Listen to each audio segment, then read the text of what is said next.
Por favor, graba. Ya, ok. Estamos Sí, grabando, está ¿no? grabando, doctor. Perfecto, gracias, hija. Gracias, Milana. Gracias. Muy bien, buenas tardes, jóvenes, señoritas. Vamos a iniciar nuestra teoría de hoy día, que corresponde a este parásito que se llama Trichuris trichuria. ¿Cierto? Este es un parásito bastante característico, también dentro de todo el grupo de los nematodos que están ustedes estudiando. Vamos a resaltar las características importantes de este parásito, porque definitivamente son cuadros clínicos que bastante frecuente vemos en la práctica diaria. Siguiente, por favor.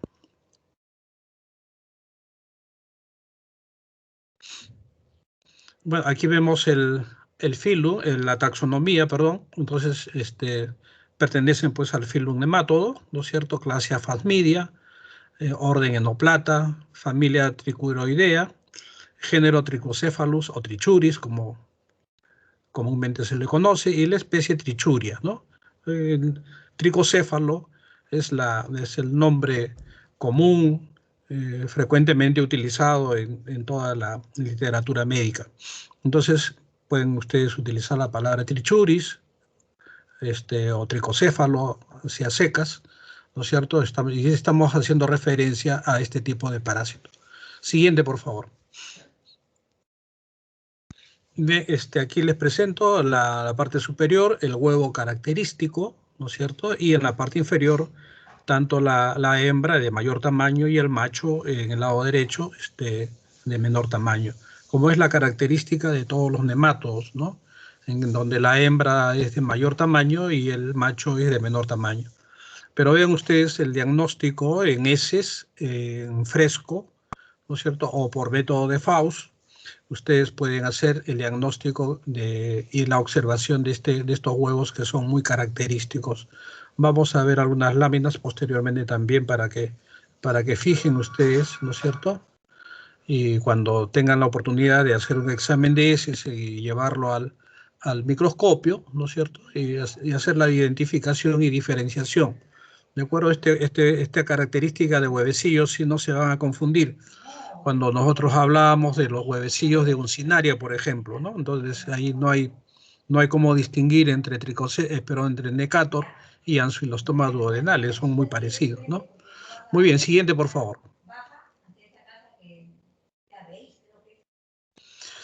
Aquí presento un caso clínico. He querido comenzar con 3 casos clínicos para que ustedes vean la frecuencia de patología que no solamente en otros países vecinos, sino en nuestro país, en nuestro mismo país tenemos este parásito, ¿no? Cómo moviliza eosinófilos ¿cómo se llama? En el hemograma, cómo hay problemas de anemia, ¿no es cierto? De tipo ferropénico, ¿no es cierto? Que puede ir a una especialidad de anemia microcítica, hipocrómica, etcétera, ¿no? Con pérdida de sangre, ¿no? Entonces, es una niña de 5 años que presenta decaimiento, baja de peso, diarrea. Su madre señala que la sintomatología se inició hace 2 meses, vean ustedes, ya un problema bastante crónico, ¿no? Entonces, ella con cuadros sintomáticos de baja de peso, palidez de piel, mucosas, discreta sensibilidad o dolor ¿cómo se llama? Dolor en el abdomen. Entonces llega al hospital, ¿no es cierto? Muy bien, entonces en un examen de parasitología, ¿no es cierto? Seriado tres tomas de esos 3 días seguidos, se observa presencia abundante de huevos de Trichuris trichuria y Ascaris lumbricoides. Vean ustedes. Y esto me permite decir desde ya, ¿no es cierto? Y antes que me olvide, ¿no es cierto? Que estos parásitos muy frecuentemente andan juntos, andan asociados. No son parásitos que, ¿cómo se llama? Ingresan solitos.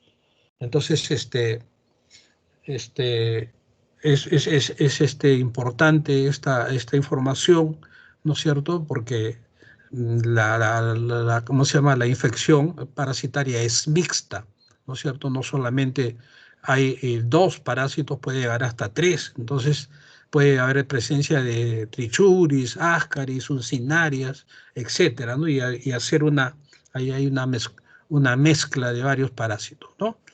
Bien, entonces plantean algunos diagnósticos, entre ellos desnutrición policarencial, diarrea crónica por blastocistitis hominis, que es otra variante, ¿cómo se llama?, de protozoarios también, ¿no es cierto? Y trichuris masiva, ascariasis, son diagnósticos que se hacen en este niño. Siguiente, por favor. Este es un hombre de 45 años de profesión ingeniero, vean ustedes, o sea, no respeta, ¿no es cierto?, condición también educacional, ¿no? Este es un ingeniero que consulta por astenia, dinamia, malestar general, señala quedarse dormido en su oficina después de las reuniones de trabajo habituales.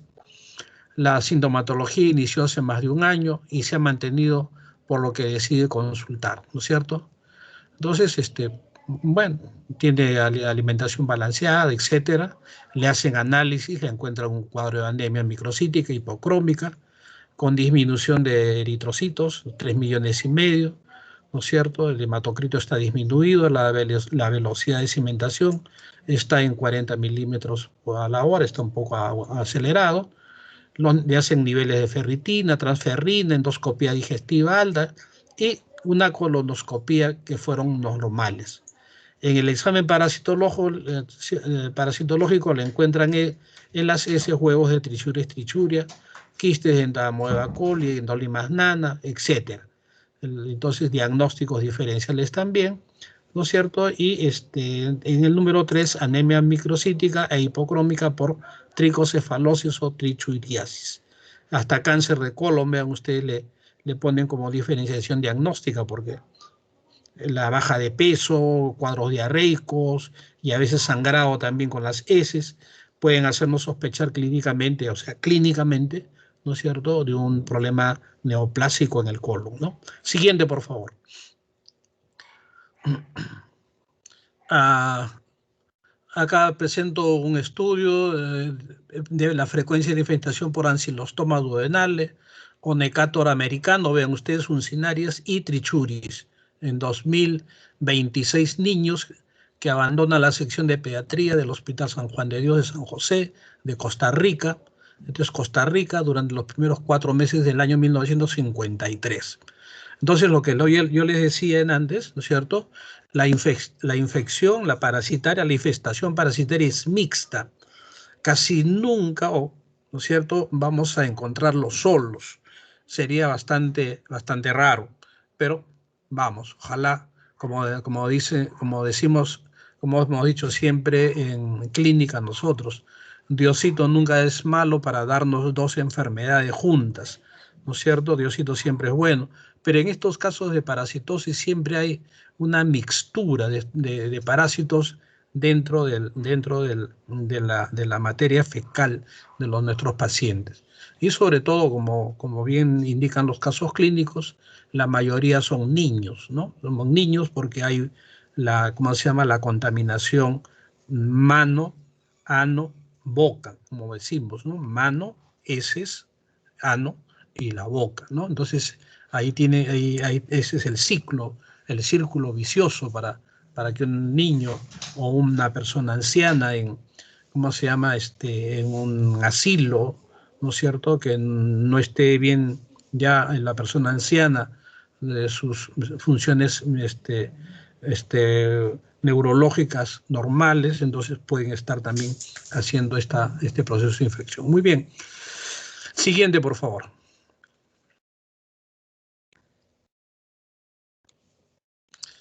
Este es el resumen de la literatura de bueno, también es un caso de prolapso rectal. Vean ustedes el problema que se produjo en este caso, ¿no es cierto?, de un niño de 4 años en Honduras que llega a la emergencia por un problema de prolapso rectal, ¿no es cierto? Es una complicación severa de trichuris trichuria.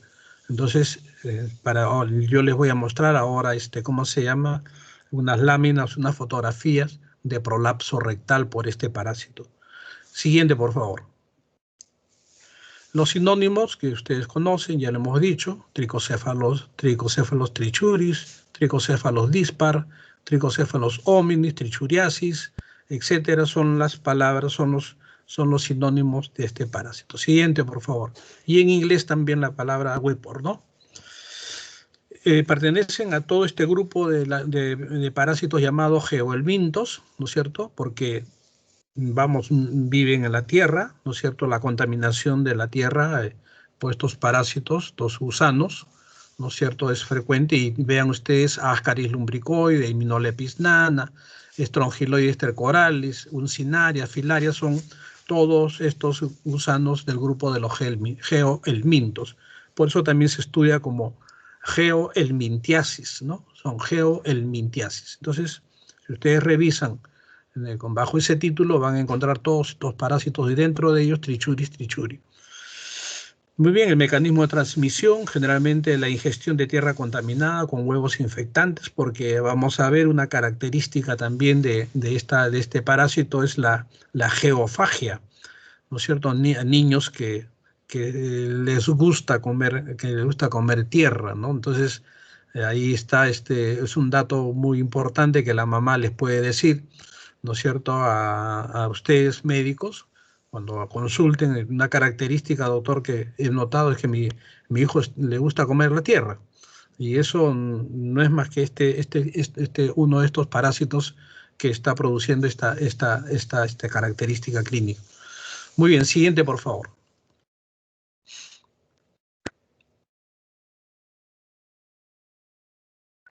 Bien, la geohelmintiasis, como hemos dicho, es todas las zonas tropicales, rurales, etcétera, ¿no es cierto? Está catalogado, ¿no es cierto?, dentro de este grupo. Y la trichuriasis, vean ustedes la cantidad de gente que está infectada, no sé, 800 millones. Esos son datos de la Organización Mundial de la Salud, ¿no es cierto?, y que nos informan frecuentemente de diferentes infecciones, en este caso de parasitosis, ¿no? 100 millones de personas en Latinoamérica y el Caribe. Hay estudios, ¿no es cierto? Le he puesto ahí ¿cómo se llama? La referencia bibliográfica para que ustedes puedan comprobar de lo que estamos diciendo. Siguiente, por favor. Bien, predomina en niños, en quienes se asocia colitis crónica, síndrome disentérico, retardo en el crecimiento, disminución de peso, todas estas cosas ya lo estamos diciendo, ¿no es cierto? Bueno, deficiencia en funciones cognitivas y alteraciones conductuales se han relacionado con anemia ferropénica, altas cargas parasitarias y desnutrición, ¿no es cierto? El niño cambia de carácter, el niño comienza a perder sueño, está alterado, está irritado, ¿no es cierto? No quiere comer, está con diarreas, ha cambiado de carácter el niño, ¿no es cierto? Entonces eso también puede ser sospecha de parasitosis, ¿de acuerdo? Y no solamente de esta parásito, sino de otros parásitos que seguro que ya ustedes han escuchado con sus profesores en sus teorías. Hay algunas variantes, ¿no es cierto?, en animales, como yo les digo a los chicos de práctica, a mi grupo de práctica, ¿no es cierto?, que estos parásitos pueden infectar a toda la familia, ¿no? Y cuando hablemos de tratamiento, el tratamiento también debe ser a toda la familia. Inclusive, como les he dicho, a las mascotas que tenemos en casa. Podemos tener un perrito, podemos tener un gato, que también se pueden infectar y cada uno de ellos tener un parásito también para su raza, ¿no? Acá tenemos Trichuris trichura, tipo Swiss, tipo Vulpis, etcétera, que también pueden afectar a los animales, ¿no? Entonces, a los ratones también, porque hay también una variante Trichuris muris, ¿no es cierto?, que afectaría ¿cómo se llama?, a los roedores, ¿no? Muy bien, siguiente, por favor. Muy bien, esta es la morfología, ¿no es cierto?, en la forma de látigo, característico como todos lo describen. Las 3/5 partes anteriores es más gruesa que el resto del cuerpo, y aquí en esta parte anterior se encuentra el aparato genital, ¿no es cierto? Como hemos dicho, la hembra es de mayor tamaño, ¿no es cierto?, que el macho. La hembra puede medir hasta 5,5 centímetros y el macho puede medir hasta 3,5 centímetros. Y generalmente el macho es mucho más enrollado, ¿no es cierto?, que la hembra, como una característica de todos los nemátodos, ¿no? Siguiente, por favor. Vamos a ver, aquí también vemos, vean ustedes, la hembra en la parte superior y el macho en la, ¿cómo se llama? Perdón, el macho en la parte superior y la hembra ¿cómo se llama? En la parte inferior, ¿no es cierto? Características importantes, la presencia de la espícula copuladora, del conducto eyaculador, ¿no es cierto? La parte anterior donde está la boca, ¿no es cierto? En la hembra casi la mitad del cuerpo está ocupado por el ovario y el útero, ¿no es cierto? Y eso, eso se llena de huevecillos cuando la hembra se fertiliza, ¿no? ¿No es cierto? Muy bien. Entonces esto es una característica importante que vemos en el gráfico. Siguiente, por favor. El aparato bucal no tiene labios ni estructuras cortantes, posee un estilete, es un estilete muy punzante, con la cual perfora el intestino y con la cual el parásito se prende, se adhiere a la mucosa intestinal, ¿no es cierto?, para vivir ahí en el intestino, ¿no? Bien, el esófago es bulboso, se encuentra en la parte anterior delgada del parásito y posee una estructura denominada esticosoma, que está formada por esticocitos y estos propulsan la parte anterior del parásito para pasar la barrera intestinal. Esa es una forma de propulsor, ¿no es cierto?, ¿cómo se llama?, de inyector, ¿no es cierto?, para que el esófago, el aparato bucal, se prenda de la mucosa intestinal, ¿no es cierto? En el tercio posterior de la hembra se encuentra el ovario y el útero, como hemos dicho. En el macho tiene el extremo posterior una curvatura pronunciada, con una espícula copulatriz, testículos, vasos eferentes, glándulas seminales, etcétera, ¿no? Y también tiene un cuerpo muscular, ¿no es cierto?, que está bastante bien organizado y que eso sirve para, ¿cómo se llama?, también la movilización, ¿no? Siguiente, por favor. Muy bien, el agente etiológico, trillohuean los huevecillos, ¿no es cierto? El tamaño de los huevecillos, 20 por 25 micras, con los dos tapones a ambos lados, ¿no es cierto? Bastante característico. El macho, para ver la característica de su espícula copulatriz, ¿no es cierto? La hembra, ahí indicando la parte genital, ¿no es cierto? La parte vulvar, ¿no es cierto?, en la parte más recta del gusano, ¿no? Siguiente, por favor. Este es el huevo indistinguible, inconfundible, ¿no es cierto? Les he puesto, ¿no es cierto?, uno característico, ¿no es cierto? Siguiente, por favor. Aquí, si lo puedes agrandar un poquito para que lo puedan ver mejor, ¿no es cierto? Vean ustedes. Hay diferentes formas que se pueden adoptar en etapas sucesivas hasta que el huevecillo, ¿no es cierto?, esté conteniendo la larva y dentro, ¿no? Entonces, pero es inconfundible este huevecillo. Siguiente, por favor. Muy bien, aquí he puesto una lámina con un dibujo, ¿no es cierto? Este es un dibujo más que una toma fotográfica, y indicando, lógicamente, las partes más importantes, ¿no? Siguiente, por favor. Y esto es, vean ustedes, aquí hay esta fotografía de la izquierda, es una fotografía que se hizo, esta toma en una endoscopía digestiva alta, y me parece que el de la izquierda es una colonoscopía, sin mal no me acuerdo. Entonces, lo que sí me acuerdo bien es de la izquierda, que eso se encontró en una endoscopía digestiva alta. Vean ustedes, el parásito no estaba en el intestino, sino ya estaba un poco más arriba, ¿no? Y el de la izquierda sí me parece una colonoscopía. Siguiente, por favor. Bien, el hábitat, vean ustedes, los adultos viven en el intestino grueso, ¿no es cierto? Son parásitos monoxenos, ¿no es cierto? Cumple su ciclo en un único hospedador, en el que es el humano.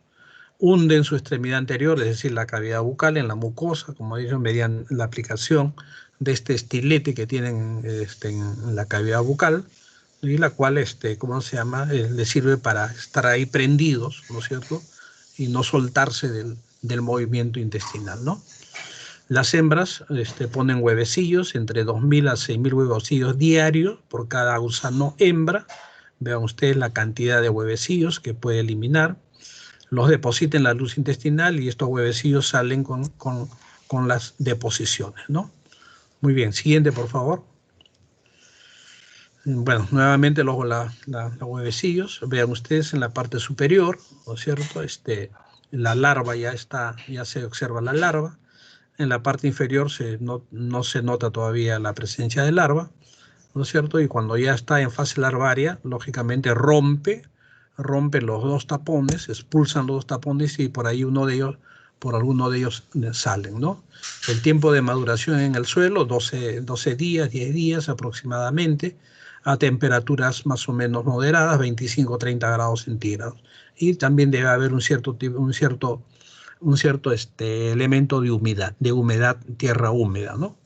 Siguiente, por favor. Muy bien, la infestación ya lo hemos visto, ¿no es cierto? Y hemos dicho que el hombre ingiere el huevo larvado, infectante a través de los alimentos, el agua con la mano sucia, con tierra contaminada. En el intestino va a perder las capas que cubren el huevecillo, ¿no es cierto? Y van a liberarse, ¿no es cierto?, en el intestino, desde el estómago hacia el intestino, y va a llegar a habitar al colon, ¿no?, al intestino grueso, hasta el recto, ¿no?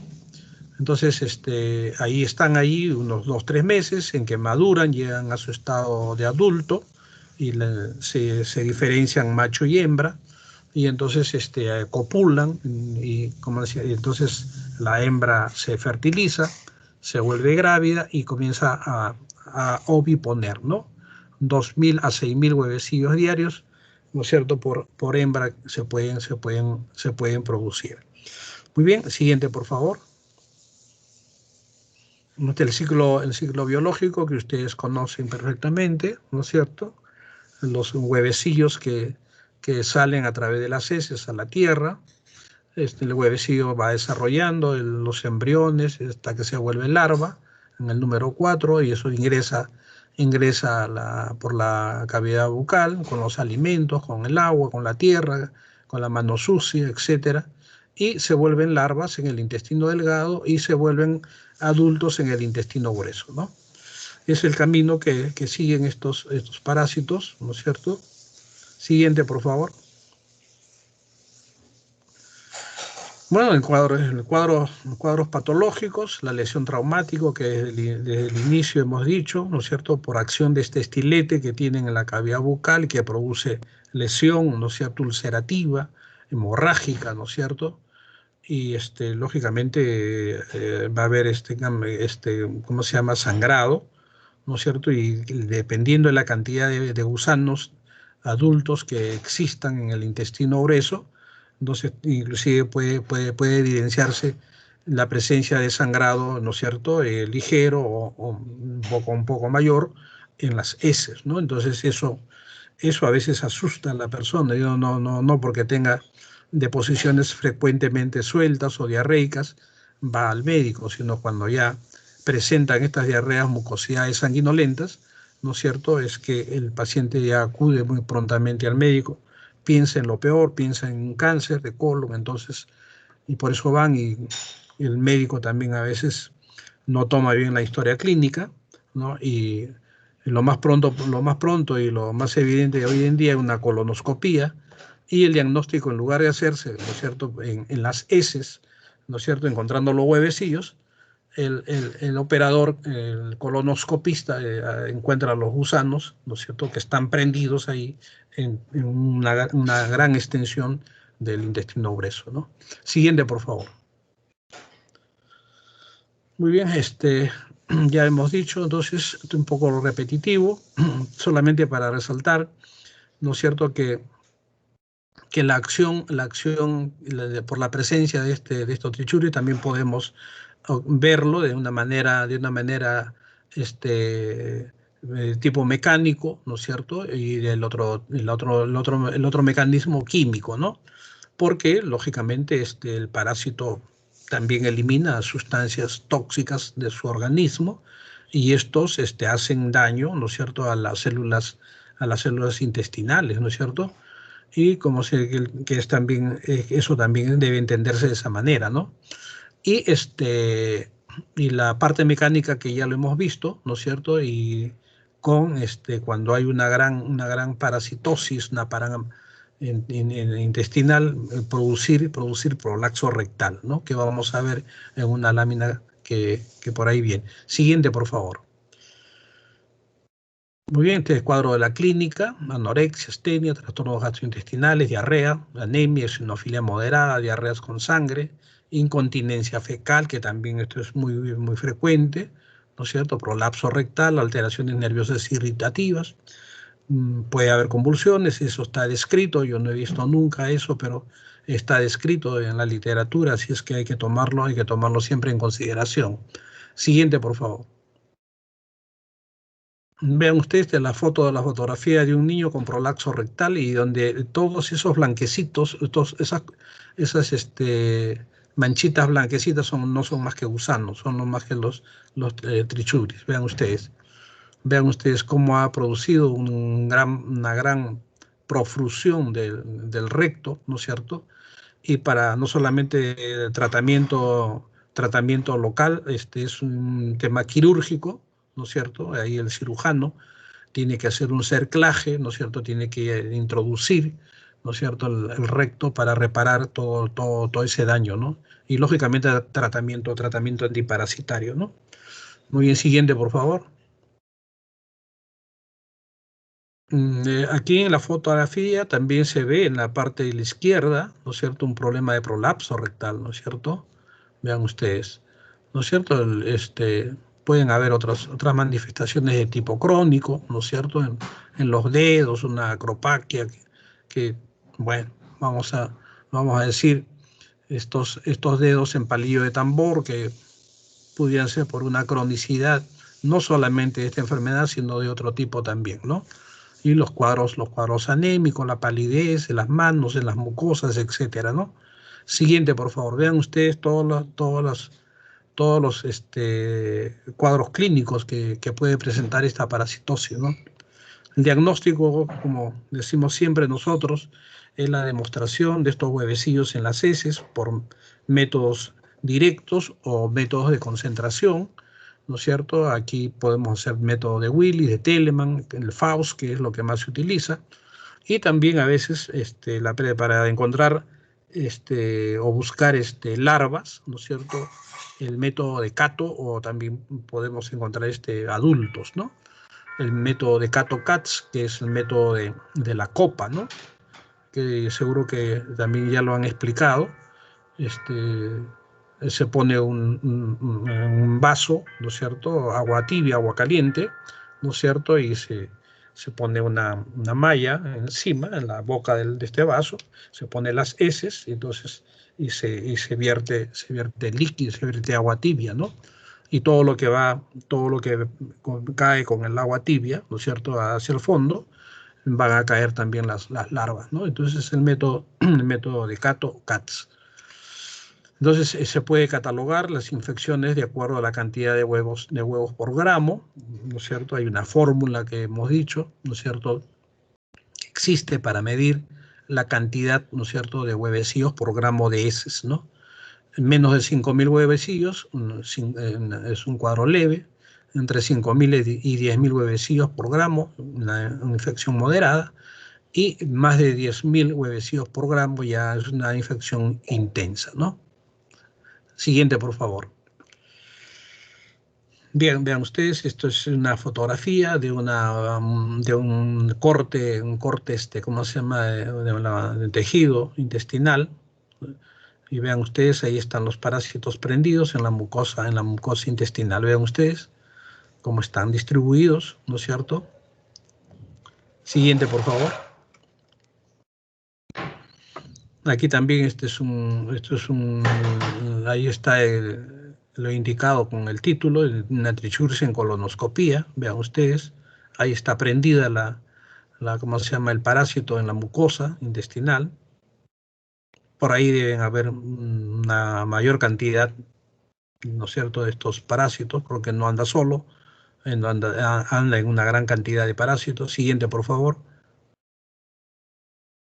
Este es un corte, también un corte histológico, ¿no es cierto? Y se ve la presencia del gusano ahí, ¿no es cierto? En el corte histológico, ven ustedes, ha ingresado dentro de las criptas, ¿no es cierto?, del Lieberkühn, dentro de las vellosidades intestinales, por ahí se ha metido, ¿no es cierto? Y vean ustedes todo el problema que puede causar, ¿no?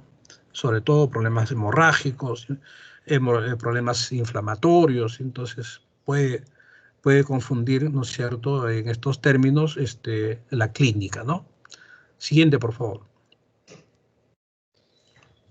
Complicaciones, ya hemos estado diciendo, el poliparasitismo, como hemos dicho. Los parásitos no andan solos, siempre andan con otros parásitos, con los ascaris, con las uncinarias, ¿no es cierto?, con los oxyuros, etcétera. Andan siempre por ahí, ¿cómo se llama?, en conjunto estos parásitos, ¿no? El prolapso rectal, que ya hemos dicho, la anemia ferropénica, ¿no es cierto? A veces también estos pueden irse al apéndice, las larvas pueden ir al apéndice y producir apendicitis, han descrito, ¿no es cierto?, algunos casos, infecciones bacterianas secundarias, ¿no es cierto?, retraso el crecimiento del niño, ¿no es cierto?, déficit cognitivo en los escolares, el chico pierde concentración, ¿no es cierto?, cuando está yendo a las clases. Entonces esto también es muy importante determinarlo, ¿no? Siguiente, por favor.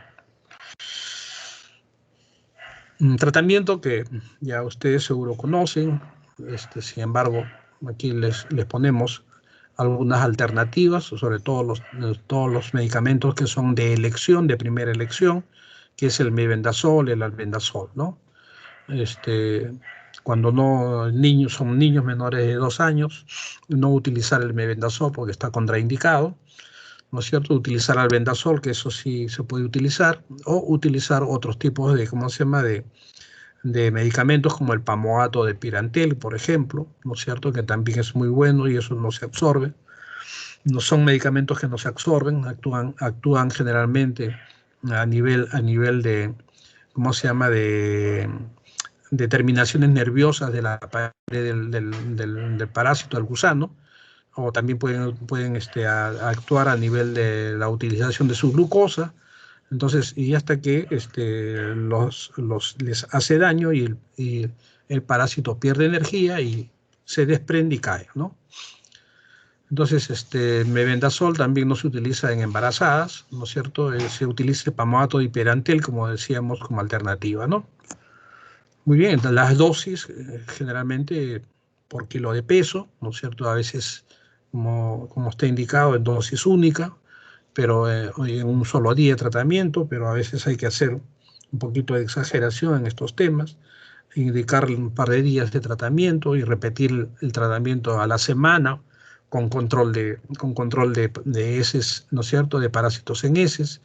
Entonces, por estos cuadros clínicos pueden ser crónicos, ¿no? Estos parásitos pueden volverse, ¿cómo se llama?, muy resistentes a veces al tratamiento tan sencillo, tan simple, y no salen a la primera dosis de tratamiento, ¿no es cierto? Y hay que darle una dosis repetida, ¿no? Y a veces hasta 3 días. Como digo, y como siempre yo aconsejo, ¿no es cierto?, dar un retratamiento a la semana de la primera dosis. Siguiente, por favor. Muy bien, vean ustedes, aquí les he puesto una lámina de un estudio que se ha hecho en Estado de Aragua, en Venezuela, ¿no es cierto? Y vean ustedes la distribución de parásitos que encontraron en este estudio, ¿no? Y ven ustedes las mixturas que hay entre ellas, ¿no? Es bastante frecuente, ¿no? ¿No es cierto? Aquí encontraron más o menos entre trichuris y ascaris lumbricoides, 18%, entre trichuris y Ascaris lumbricoides y uncinarias, 3,6%, vean ustedes. Si ustedes hacen un estudio, ¿no es cierto?, también así de esta naturaleza, parasitosis en heces, en un grupo de niños un poco grande, tiene que ser una muestra un poco grande, ¿no es cierto?, de estos estudios para que nos den realmente un valor, ¿no es cierto?, un valor bastante adecuado científico, ¿no es cierto?, podemos encontrar todo esto, ¿no? Entonces, este es un resultado de un estudio, ¿no es cierto?, en un grupo de niños. Siguiente, por favor. Dosis de tratamiento, bueno, la dosificación con la que les decía, el albendazol, 400 miligramos por día durante 3 días y repetir, digamos, a la semana. En niños, a veces, como yo siempre aconsejo, siempre dar por kilo de peso, 12,5 miligramos por kilo de peso, 2 veces al día por 3 días seguidos, ¿no es cierto? En niños más pequeños, quizás la mitad de dosis, ¿no es cierto? El pamato de pirantel, una tableta masticable, eso viene bastante. También hay jarabito, no hay jarabes, ¿no es cierto? Y entonces dosificar o dar el tratamiento a los niños. Se les ha puesto una cierta especie de dulzor a estas pastillas para que los niños no lo rechacen, ¿no? Entonces se le da como una tabletita masticable. Como tiene sabor dulce, lo pasan inmediatamente, es bastante aceptable. Entonces han buscado siempre, ¿cómo se llama?, que el niño no rechace el tratamiento, ¿no? Siguiente, por favor. Mebendazol también igual, yoduro de litiazina, que también es una alternativa. Tratamiento a la familia y reinfecciones, como yo estoy indicando bien. Y no solamente a la familia, como también les digo, a las mascotas también a veces hay que darles el tratamiento porque pueden ser fuente también ¿cómo se llama?, fuente de, ¿cómo se llama?, de contaminación, ¿no? Siguiente, por favor. Muy bien, últimamente se ha incluido la ivermectina, que se está utilizando hoy en día para COVID, ¿no es cierto? Ivermectina también, ¿no es cierto?, como un tratamiento, no solamente para este parásito, sino un tratamiento para diversos parásitos, como hemos visto, ¿no es cierto?, para estrongiloides también se utiliza bastante frecuente, ¿no? En estrongiloidiasis también, en uncinariasis también se utiliza ivermectina. Entonces ya esto está bastante aprobado por la FDA, por diferentes organismos internacionales, ¿no? Siguiente, por favor.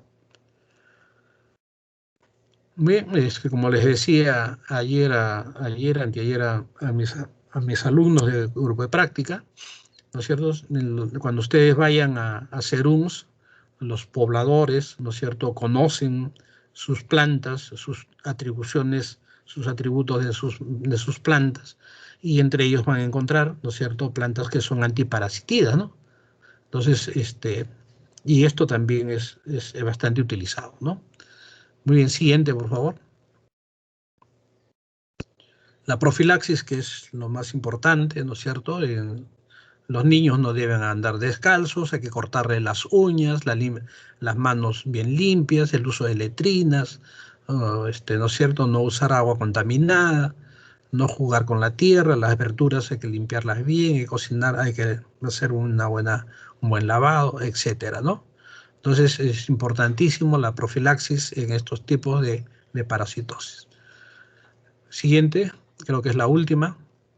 Bien, creo que entonces, como bien dicen los científicos, los investigadores, ¿no es cierto?, hay que hacer siempre estudios de investigación cada vez que sean más, ¿cómo se llama?, más útiles en el sentido de facilitar el diagnóstico, entonces facilitar también, ¿por qué no?, la producción de vacunas, etcétera, ¿no? Entonces sí, sobre todo la parte educativa, ¿no? La parte educativa que nos toca hacer siempre en donde vayamos, ¿no?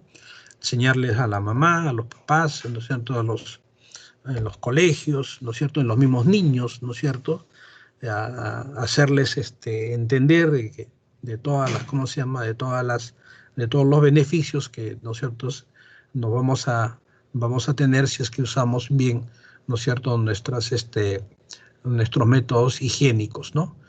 Esto es muy importante, hacer entonces unas charlas en los colegios, en los niños desde muy temprana edad. Siguiente, por favor. Siguiente. Muy bien. Estos son algunas estructuras que se ven, que se observan ¿cómo se llama? En las láminas o en las heces, ¿no? Las llamadas los cristales de Charcot-Leyden, ¿no es cierto? Que no son nada más que, no son ¿cómo se llama? Elementos de degradación de diferentes células, ¿no? Y entre ellos los eosinófilos. Siguiente, por favor. Bien, entonces este es el parásito que hemos visto. Siguiente. Vean ustedes un ovillo, ¿no es cierto? Un ovillo de estos parásitos. Pueden estar mezclados con ascaris también ahí, ¿por qué no? ¿No es cierto? Y esto es tan grande el ovillo que puede producir un síndrome también de oclusión, ¿no? Oclusión intestinal, ¿no es cierto? Y nos puede confundir el diagnóstico. Siguiente, por favor. Bien, gracias. Entonces eso era todo. Pues estoy dispuesto a las preguntas que quieran ustedes formular. Muchas gracias, Renzo, por tu colaboración hoy día. Sí, doctor, no se preocupe. Muchas gracias, Renzo. Te agradezco hoy día.